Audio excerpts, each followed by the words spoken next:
नमस्ते, आप सभी का स्वागत है आज के इस कार्यक्रम में। और आज हम बात करेंगे एक बड़े विचित्र विषय पर, जिसमें कुछ लोग जो हैं, अभी नालंदा का उद्घाटन किया, नालंदा विश्वविद्यालय के नए कैंपस का उद्घाटन किया मोदी जी ने। और उसके साथ कुछ लोगों ने नालंदा का एक नया नैरेटिव चला दिया कि साहब कि नालंदा को बख्तियार खिलजी ने नहीं, बल्कि ब्राह्मणों ने नष्ट किया था। आइए, हमारे साथ हैं आभास मल्लियार जी। और आभास नमस्ते। मल्लियार जी का एक नया परिचय ये है कि ये इतिहास की एक फाउंडेशन चला रहे हैं। जिसका पूरा नाम क्या है फाउंडेशन का आपकी? Foundation for Indian Historical and Cultural Research, FIHCR। FIHCR, Foundation for Indian Historical and Cultural Research. जी। तो आभास जी, ये ब्राह्मणों ने नालंदा कब, कैसे, कहाँ, किस प्रमाण के अनुसार जलाया और क्यों? और आयरनी की बात यह है कि इस बात को फैलाने में जो सबसे ज्यादा श्रेय जाता है, उसमें सबसे बड़े मार्क्सिस्ट हिस्टोरियन है, वो है DN झा जी। और हाँ। बाय वर्च्यू वो झा जी हो गए हैं। हम्म, एंड उन्होंने पूरी कहानी गढ़ डाली। हम्म। और इसकी शुरुआत होती है जब उन्होंने अच्छा, ये बहुत 2004। लेट कहानी गढ़ी है इन्होंने, शायद हाँ हाँ, 1909 बहुत या लेट गढ़ी गई है। 2009-10 के आसपास गढ़ी है शायद, क्या? तो एक्चुअली उन्होंने ICH में एक लेक्चर दिया था 2004 में। 2004 में। और हाँ, और उस लेक्चर के हिसाब से उनका ये कहना था, अगर मैं उनको डायरेक्टली कोट करूं तो, Tibetan tradition has it hmm, that Kalachuri king Kannara in 11th century destroyed many Buddhist temples and monasteries in Magadh, and the hmm, Tibetan text Pak Sam Jong Jang refers to the burning of library in Nalanda by none other than some Hindu hmm, fanatics.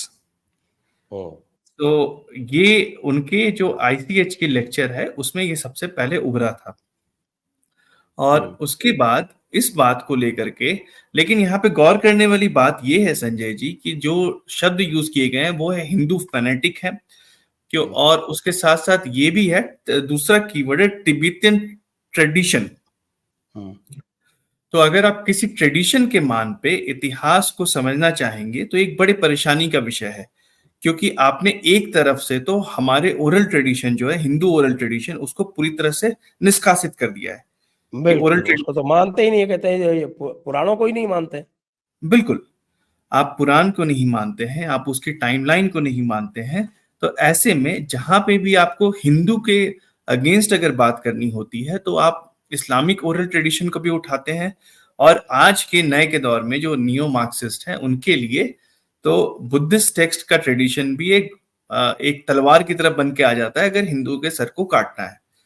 तो हम्म, अब अगर आगे हम बढ़ें, तो जो ये pan सॉम John जैंग, जो जिस टेक्स्ट की मैं बात कर रहा हूँ, इसको लिखा था सुम्पा खान पो येसी पाल जोड़ ने, जिसका जो रह रहा था 1702 से लेकर के 75 के बीच में। तो 1702 से 1775, 1700 ही मान लेते हैं, ये तकरीबन 505 सेंचुरी के बाद की घटना है। मतलब क्या ये लिटरेचर है। अब अभी हमारे जो नए नए इतिहासकार भी उभरी हैं, जो DU या JNU यहाँ से भी हैं, वो भी जब लगातार इसी टेक्स्ट का जिक्र करती हैं, और जब मतलब इनफैक्ट नियो वो आई शैडो बैंडिट की बात तो नहीं कर रहे हैं आप? यस। और वो कोई इतिहासकार है क्या?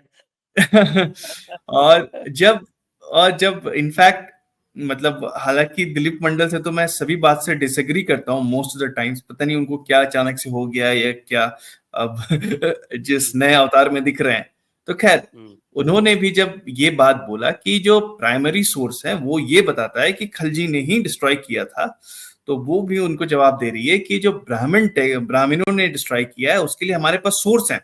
वो प्राइमरी शब्द का प्रयोग नहीं कर रही, वो कह रही है सोर्स है, और वो इसी टेक्स्ट के बारे में बात करती है। लेकिन हम्म। अब हम ओरिजिनल में मुझे जाएं तो उससे एक पहले। मुझे तो ये भी बताया गया कि इसी टेक्स्ट में आगे लिखा हुआ है कि एक एक जगह तो ये लिखा हुआ है, जो जिसका ये आई शैडो बैंडिट जो है, वो उसका रेफरेंस दे रही है। आगे यही लिखा हुआ है कि बख्तियार खिलजी ने इसको डिस्ट्रॉय हाँ, किया। उसमें डायरेक्ट एविडेंस नहीं है, बट तुर्कियों की बात की जाती है। हम्म, तो हम उस पे भी आएंगे, बख्तियार खिलजी पे, कि कैसे वो एम्बिगुअस हो जाता है। लेकिन एम्बिगुअस होने के बावजूद हमारे पास अगर इतिहास के पॉइंट ऑफ व्यू से आप जब सारे सोर्सेस को कोलैट करेंगे तो सबसे जो महत्वपूर्ण रिजल्ट निकलेगा वो यही निकलेगा कि खलजी ने ही डिस्ट्रॉय किया है। क्योंकि इतिहास सोर्सेस पे आधारित होता है, ये हमारे अजम्पशन प्रिजम्पशन पे नहीं चल सकता है। अगर आपको नालंदा की बात करनी है तो आपको खलजी को रिस्पॉन्सिबल ठहराना ही पड़ेगा, नहीं तो आप बात ही मत कीजिए नालंदा की। आप नहीं करें तो वो बेटर है, अगर आप एम्बिग्यूटी के मार्ग पे चलना चाहते हैं तो। लेकिन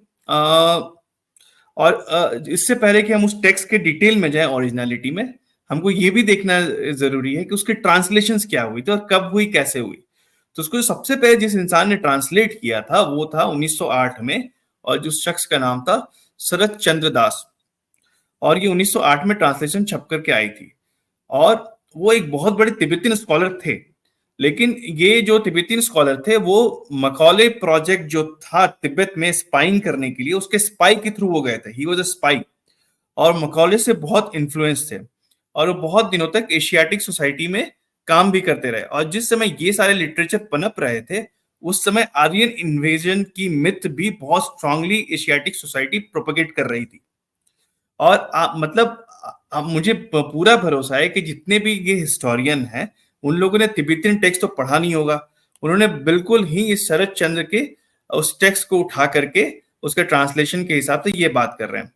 सो अब वो क्या बताता है, वो ये बताता है उसका, अगर हम उसके ट्रांसलेशन को देखें तो उसमें ये है, while a religious sermon was being delivered in the temple that he had erected at Nalanda, a few young monks threw washing water at two Tirthika beggars. The Buddhists used to designate Hindus by the term Tirthika. ये उस text से आ रहा है। The beggars, being angry, set fire on the three shrines Dharmaganj, the Buddhist University of Nalanda, vis-a-vis Ratnasagara, Ratnaranjaka, including the 9-storied temple called Ratnadoabhi, which contained the library of the sacred books. तो अब आप irony देखिए। Irony ये है कि दो बेगर थे, दो भिखारी थे, या जो भी आप, मतलब बेगर का मतलब तो भिखारी होता है। बेगर का मतलब वो होता भी नहीं है जिससे वो मीन करना चाह रहे थे, राइट। तो जो दो भिखारी थे उनके ऊपर बुद्धिस्ट बच्चों ने पानी फेंका। उससे वो परेशान होकर के या गुस्से में आकर के उन्होंने एक्चुअली एक हवन की तरह का कार्य किया, और उस हवन के तहत ये नालंदा का जो बड़ा सा लाइब्रेरी था जल गया। तो डीएन झा हमको ये इसी को हवन से जल गया जी, हवन की आग से। तो डीएन झा फर्दर जब उनके आईसीएच के पेपर में ये जस्टिफाई करने की कोशिश कर रहे थे कि ये जो दो भिखारी थे ये स्ट्रक्चर से स्ट्रक्चर आगे बढ़ते रहे, और हवन के आग को यूज करते हुए उन्होंने पूरी तरह से यूनिवर्सिटी को जला दिया। मतलब दो इंसान के कंट्रीब्यूशन की वजह से पूरी यूनिवर्सिटी तहस नहस हो गई। लेकिन अगर आप जब एक्चुअल पैसेज में जब जाएंगे, और इसके बारे में अरुण शौरी ने भी बहुत बातें की थी, तो जब उन्होंने तिब्बतियन टेक्स्ट को जब ट्रांसलेट किया तो वहां पे वो ये बताते हैं कि धर्मा has survived 3 attempts of destruction, first during the varying period between the king of Turkestan, Khunimamasta, and the king of Neo Dharmachandra. Dharmachandra sent the gifts that Khunimastasa thought of prop of black magic. Hence he sweeps down from Dhuruka, destroying the 3 bases of Magadha monasteries, scriptures and stupas thereby. So यहाँ पे actually जो Hindu fanatics की भी बात की गई है, जो ओरिजिनल टेक्स्ट है उसमें, तिब्बतियन टेक्स्ट उसमें वो अपीयर नहीं हो रहा है। यहाँ पे कहानी कुछ और निकल के आ रही है।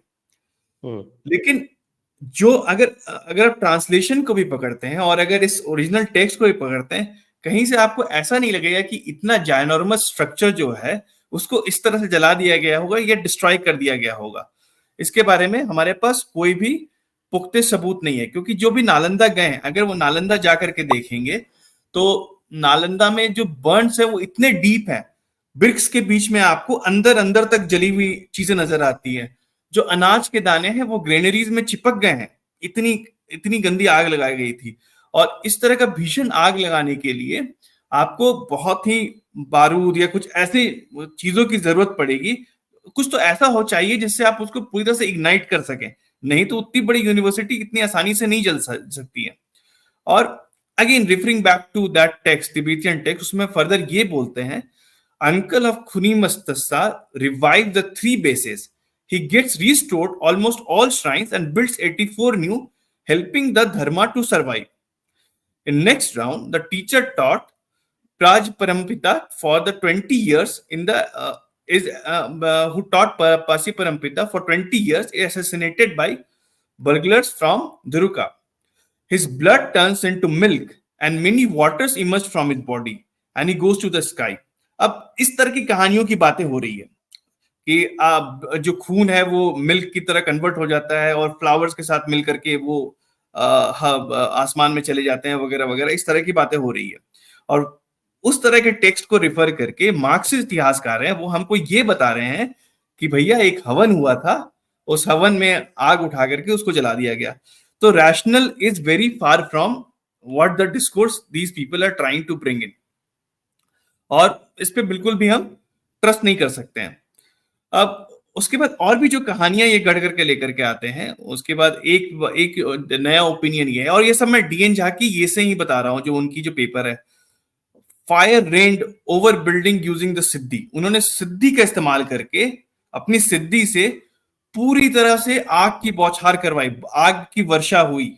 हाँ, ये डीएन झा के टेक्स्ट से आ रहा है, जो कि एक सोर्स बन गया है हमारे वो जो मैं उनका नाम भी भूल जाता हूँ, जो इतिहासकार या जिसको आप बोल रहे हो इतिहासकार हम मान नहीं सकते हैं उनके लिए, आई शैडो उनका नाम है, आई शैडो बैंडिट जी। उनके हिसाब से भी इस तरह की कहानियां को हम सोर्स की तरह मान सकते हैं, ये मानने के लिए कि इतना विशाल नालंदा विश्वविद्यालय या महाविहार जल गया था। और जो सिद्धि से जब वो आग की वर्षा होने लगी, तो जो ये लाइब्रेरी के जलने की बात हो रही है, और उसी वक्त क्योंकि जो स्क्रिप्चर थे वो इतने पावरफुल थे कि उसमें से पानी की वर्षा होने लगी। मतलब आग आया तो स्क्रिप्चर से पानी आए उसको बचाने के लिए, और इस तरह से उन्होंने बहुत सारे स्क्रिप्चर को प्रोटेक्ट भी कर लिया था। अब जब ये हिंदू फैनेटिक की बात कर रहे हैं डीएन झा, और उसके बाद उनके आईसीएच के पेपर में ये अपियर हो रहा है, वो कोट कर रहे हैं प्राइमरी सोर्स, लेकिन प्राइमरी सोर्स में कहीं हिंदू मुसलमान तो खैर थे ही नहीं उस तरह से पिक्चर में जब ये डिस्कशन हो रहा था। तो जो हिंदूज की स्पेसिफिकली बात नहीं हो रही है, कुछ आपस में भाइयों के बीच में झगड़ा हुआ जहां पे इस तरह की किस्सा हो गया, और कुछ वहां पे वो हिंदू फेनेटिक्स की बात भी नहीं कर रहे हैं। लेकिन आईसीएच में जब के प्रेसिडेंट जब थे डीएन झा, उन्होंने इंश्योर किया कि वहां पे हिंदू फेनेटिक्स शब्द का प्रयोग किया जाए। तो अब बुद्धिस्ट बेगर उन्होंने उनको जो दो नॉन बुद्धिस्ट बेगर उसको बना दिया हिंदू फेनेटिक। उसके बाद हवन के थ्रू आग लगाई गई, आग की वर्षा होने लगी सिद्धि के वजह से, और स्क्रिप्चर से पानी निकल के आए, उसके वजह से वो बुझ गई। अब आयरनी ये है संजय जी कि इनफैक्ट चाहे कैसा भी स्टैंड हो डॉक्टर बी आर अम्बेडकर का, लेकिन बी आर अम्बेडकर का भी ये मानना था कि नालंदा यूनिवर्सिटी को जलाया तो खलजी नहीं जलाया, और वो तो इस हद तक चले गए, वो बोले कि नालंदा का खत्म होना बुद्धिज्म का एंड था, और Islam is responsible for the end of Buddhism in India. Doctor Ambedkar absolutely clear on that. Yes, और उन्होंने विंसेंट स्मिथ को कोट किया था, उसके बाद उन्होंने एलियट डॉसन को भी कोट किया है।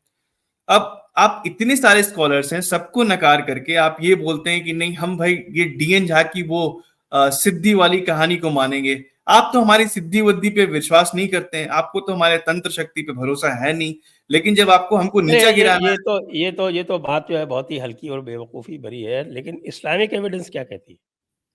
सो अब हम इस्लामिक एविडेंस की तरफ अगर बढ़ करके जाएं, अब उसमें भी एक एंगल ये है, जो सिराज जो कि जिसके टेक्स्ट को हम अक्सर रेफर करते हैं इस बात को एक्सप्लेन करने के लिए, यस, उस टेक्स्ट को भी जो औद्रे तस्के है वो नकारती है, और उसके नकारने की बात को लेकर के कौन नकारता है? औद्रे तस्के। यस, किसका नाम ले लिया? लेकिन ये जो डिस्कोर्स आई शैडो बैंडेड और औदरे तुरुष्के इनका जो है फैक्ट से परिष्कार नहीं हो सकता। इनको केवल और केवल all they need is satire, taunts and what should one से, ह्यूमिलिएशन। यही इनका इलाज है। ये कोई सुधरने वाले लोग नहीं, ये लातों के भूत है, ये बातों से नहीं मानते। जी। सो एक्चुअली प्राइमरी सोर्सेज को यूज करके पहले मैं सेकेंडरी पे जाता हूं, then I will come to the primary sources. Will Durant ने बहुत क्लियरली लिखा कि the Mohammedans destroyed nearly all the monasteries Buddhist of Brahman in northern India. Nalanda was burned to the ground in 1197 and all its monks were slaughtered. We can never eliminate the abundant life of ancient India from what this fanatics spared. So उसके साथ साथ in fact in सब के जो मतलब बहुत ही fatherly figure आप मान सकते हैं, अमर्त्य सेन तक इस बात से अग्री करते हैं कि बख्तियार खिलजी ने ही नालंदा यूनिवर्सिटी को जलाया था 1190s में, 90 के दशक में, इन 12th सेंचुरी। और उन्होंने इनफैक्ट इस बारे में उनकी एक आर्टिकल थी, India the stormy revival of an international university, वो अमर सिंह ने लिखा था जब नालंदा की शुरुआत फिर से हुई थी। वहां पे उन्होंने पूरे इतिहास को बताने की कोशिश किया और उन्होंने लिखा the first attack it is widely believed was led by ruthless Turkic conqueror Bakhtiyar Khilji whose army devastated many cities and settlements in North India। और वो तो यहां तक कह रहे हैं कि ये पहला ही अटैक था उस तरह का। वो ये सब एम्बिग्यूटी में जा ही नहीं रहे कि पहले क्या हुआ क्या नहीं हुआ। He directly coming to the point that Nalanda was destroyed by Bakhtiyar Khilji, जो पहला सबसे बड़ा डिस्ट्रक्शन हुआ था। और मैंने विंसेंट स्मिथ वगैरह की तो बात कर ही ली, लेकिन अब नासिरी सिराज का जो टेक्स्ट है, जिसको सबसे पहले जो एक ट्रांसलेशन किया था रेवर्टी ने, तबक्कते नासिरी भाई, तबक्ते नासिरी भाई जो सिराज ने जो ट्रांसलेट किया था, उसके हिसाब से जो टेक्स्ट एग्जैक्टली कह रहा है अकॉर्डिंग ट्रांसलेशन, ये मैं एच.जी. रेवर्टी का ट्रांसलेशन यूज कर रहा हूं। उन्होंने कहा था the greater number of inhabitants of the place were Brahmins and the whole of those Brahmins had their heads shaven and they were all slain. There were great number of books there, and when all these books came under the observation of Muslims, they summoned a number of Hindus that they might give them information respecting the importance of the books. But the whole of the Hindus had been killed. On becoming acquainted with the contents of the books, it was found that the whole of the fortress city was a college, and in the Hindu tongue, they called it College Bihar. And so यहाँ पे वो describe ये कर रहा है कि कैसे करके डिस्ट्रक्शन आगे शुरू हुआ, और बाद में वो ये बताता है कि वहां पे जो हेड शेवन ब्राह्मण्स थे, उनको एक एक को स्लॉटर कर दिया गया था। अब औदरे का ये पॉइंट ऑफ व्यू आता है यहाँ पे दैट जो सिराज की जो टेक्स्ट है उस पर इसलिए नहीं यकीन किया जा सकता है क्योंकि ये टेक्स्ट तकरीबन उस नैरेटिव पे बेस्ड है जो कि डिस्ट्रक्शन, सो कॉल्ड डिस्ट्रक्शन के 40 साल बाद दो भाइयों ने सिराज को बताया था। और वो जो दो भाई थे वो बख्तियार खिलजी के साथ कैंपेन में थे, ये उनका क्लेम है। तो हम ये बात बिल्कुल मान नहीं सकते हैं कि, लेकिन वो जो तिब्बतन बुक है वो तो 400 साल बाद की है। एग्जैक्टली तो यहां पे ही ये प्रॉब्लम आता है कि उनको ये जो 4 डिकेड पुरानी टेक्स्ट जो है उसमें परेशानी नजर आती है, लेकिन जो ये 5 सेंचुरी बाद लिखी हुई किताब है, मतलब almost 10 more than actually 12.5 times the year, 40 into 12.5 is almost 500, उतने साल के बाद जो लिखी हुई किताब है उसको ये लोग सत्य मानना चाहते हैं, और वो भी थोड़ा अलग ही बताता है। और इनफैक्ट वो अपने पेपर में लिखती है that Minhaj narrated the tale of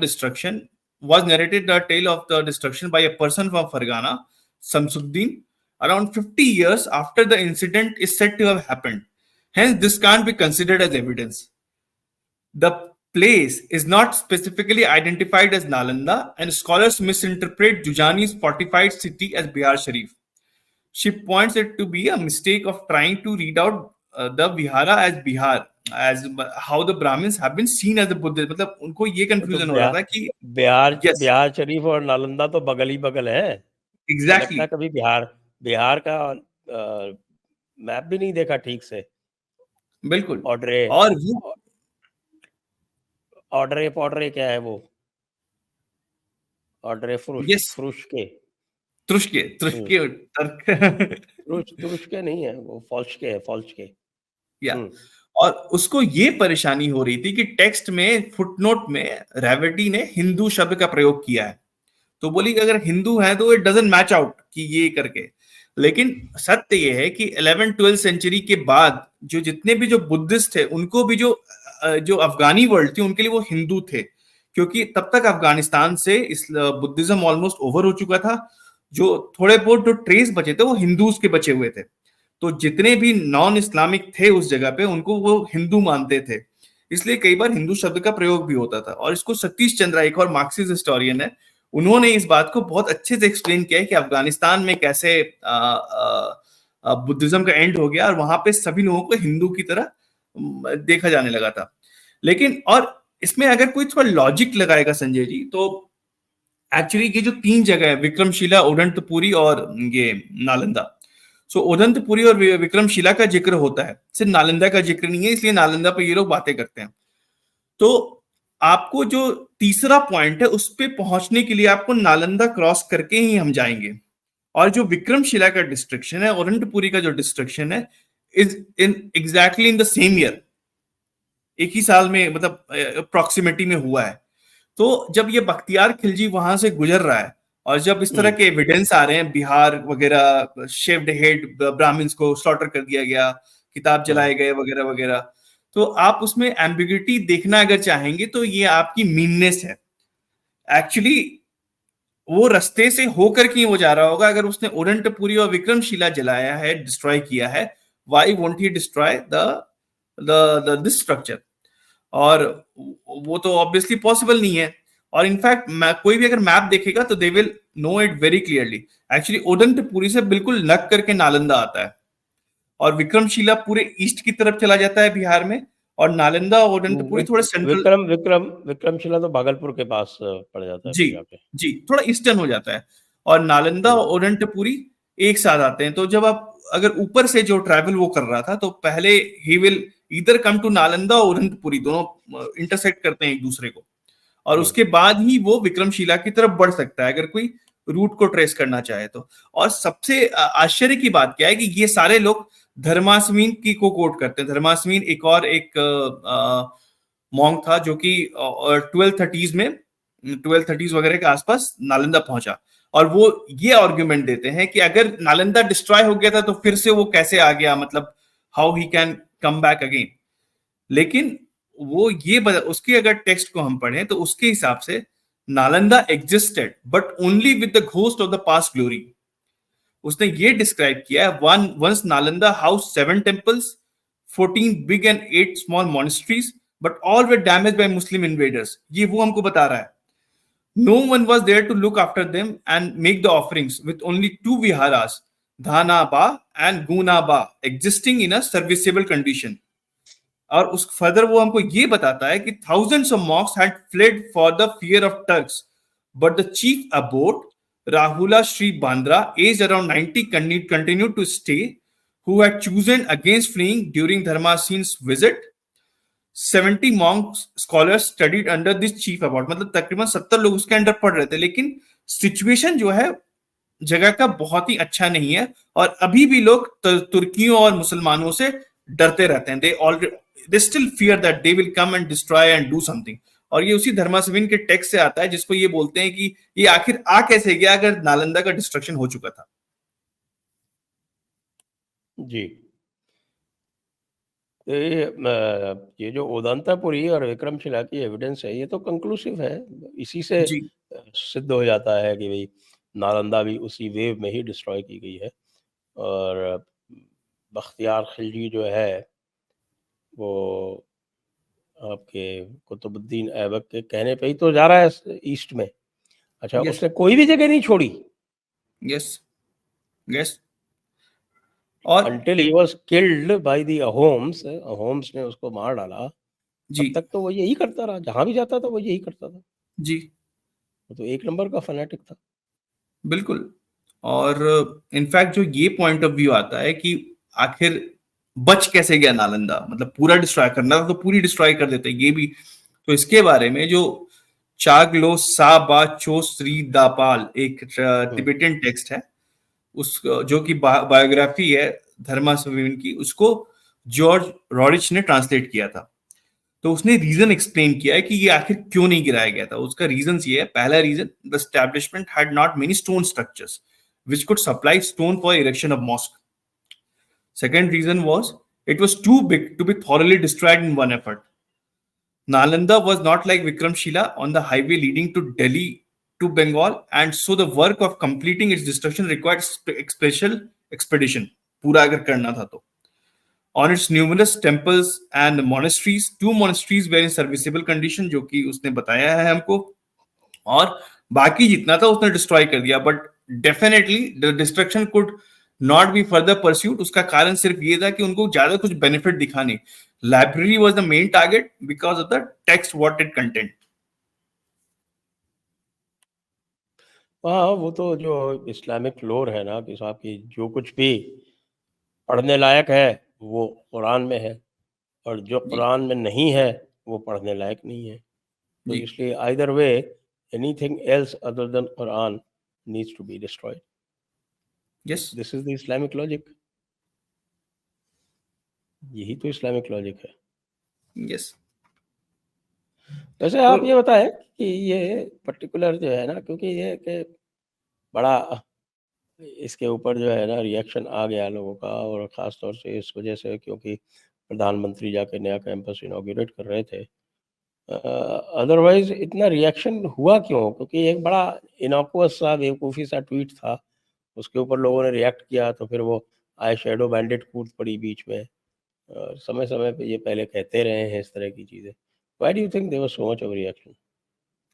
the reaction for obvious reason that ये लोग अपने ग्राउंड को खो चुके हैं। अब अगर आप देखेंगे तो अभी ऑफ लेट दिलीप मंडल जैसे लोग भी लोग, चाहे जैसा भी आइडियोलॉजी हो, जो when it comes to really hit the Islamist ideology, they are hitting them bang on, they are not left anywhere, they are very clear at this point.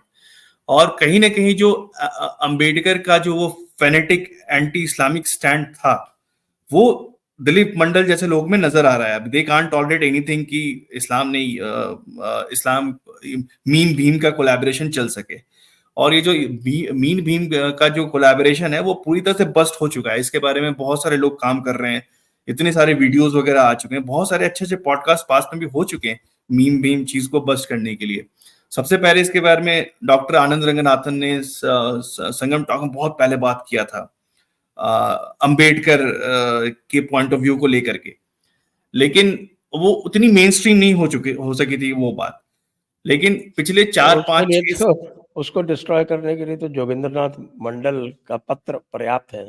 बिल्कुल, जोगिंदर, और ये बात जो है लियाकत अली खान को लिखा था वो पत्र, और मेरी किताब में कोटेड है, और ये भीम मीम वाला मेरी जो किताब है अनब्रेकिंग इंडिया, उसमें भी इसका डिस्कशन है। जी जी। और इट्स और मोस्टली जो इनका इंटरसेक्शनैलिटी का जो कल्चरल मार्क्सिज्म का लॉजिक है, सबको कोलैबोरेट करके चलेंगे against the common oppressor and all the oppressed one becomes one together, it's one set. और ये उसको यूज करने का पूरा कोशिश करते हैं। और बिकॉज नालंदा की ग्लोरी ये सिर्फ मतलब अभी भी जब ये फिर से इसका इनॉग्रेशन हुआ है, इसकी जो भी ग्लोरी आएगी या नहीं, इसके इतिहास की तो बात होगी। और जबकि इसी इतिहास की बात होगी, एक सबसे बड़ी बात जो उभर करके आती है कि जब पूरा वेस्ट जंगलों में रह रहा था, like savages and what not, like England में तो बहुत लेट सिविलाइजेशन पहुंचा, they were wearing the animal badges and what not. So इस समय ऐसी यूनिवर्सिटी एग्जिस्ट कर रही थी जो which was on the par of Ivy League, और rather I would say कि with the time, context, everything, it was even larger, उससे भी बड़ा सिस्टम था। और जो अब तक लोग इसको अलग करना चाहते हैं स्पेसिफिकली एक बुद्धिस्ट प्लेस की तरह, क्योंकि प्रॉब्लम इनको ज्यादा हिंदू शब्द से होता है। तो यहाँ पे ये भी इतिहास में ये निकल करके आ चुका है कि आपको नालंदा में दाखिले के लिए भी ये जो यहाँ के 6 दर्शन होते थे, कम से कम वो जानना पड़ता था, क्योंकि अगर आपको उसकी क्रिटिक करनी है, उसके बारे में एनालिसिस करना है, आपको वो करना ही पड़ेगा। तो the rise of Nalanda is all about the glory of Hindus, so it's it's obviously going to hit them where it's needed and it's hitting them. उनको ये अच्छा नहीं लग रहा है, तो वो इसको ये बताना चाह रहे हैं कि नहीं, ये ब्राह्मण थे जो वो एंटी बुद्धिस्ट थे, और इस वजह से यहाँ पे इस्लाम के डिस्ट्रक्शन पहले भी बहुत सारी चीजें होती थी, और ऐसा नहीं कि हम लोग हिंदू फैनेटिक नहीं थे, Hindu way even more fanatic. तो कल को जो उनके साथ हुआ, इट वाज जो कई बार जो कश्मीरी पंडितों के लिए नैरेटिव लेकर के आते, दे वर द ऑपरेसर्स, उनके साथ जो हुआ अच्छा हुआ। तो कहीं ना कहीं ये दिखाने की कोशिश थी, लेकिन उनका पूरा ये बबल बस्ट हो चुका है। किसको? Who were the oppressors? उनके हिसाब से हिंदूज ऑपरेसर्स थे ना। अच्छा, हाँ, यहाँ कश्मीर में कहते हैं कि they got their just deserts. Yes. बिल्कुल बिल्कुल। तो आइए आज की चर्चा को यहीं पर विराम देते हैं। ये जी। आई शेडो बैंडिट और आपके ट्रूशके तो नहीं है, वो फॉल्शके है, उसमें कुछ भी ट्रू नहीं है। तो इनकी बातों पर लोगों ने जिस तरह से रिएक्ट किया सोशल मीडिया पर, वो बड़ा हार्टनिंग था। इसलिए क्योंकि छोटे छोटे हैंडल अलग अलग से लेके और सबने जो है उनके नैरेटिव को पूरी तरह से क्रश कर दिया। उसको बिल्कुल देखकर बड़ा आनंद आया। बिल्कुल। तो इसलिए सभी दर्शकों से अनुरोध है कि कृपया इस नैरेटिव को आप देखें, और सब जगह चल रहा है इस समय, और जिस तरह से धुलाई हुई है, इसमें भी एक ऑब्जेक्ट लेसन है कि इस तरह की धुलाई ही लगातार होती रहने चाहिए नैरेटिव के धरातल पर। जी। आप सभी दर्शकों को बहुत-बहुत धन्यवाद। आभास जी का बहुत-बहुत धन्यवाद। जय हिंद, जय भारत, वंदे मातरम। नमस्ते।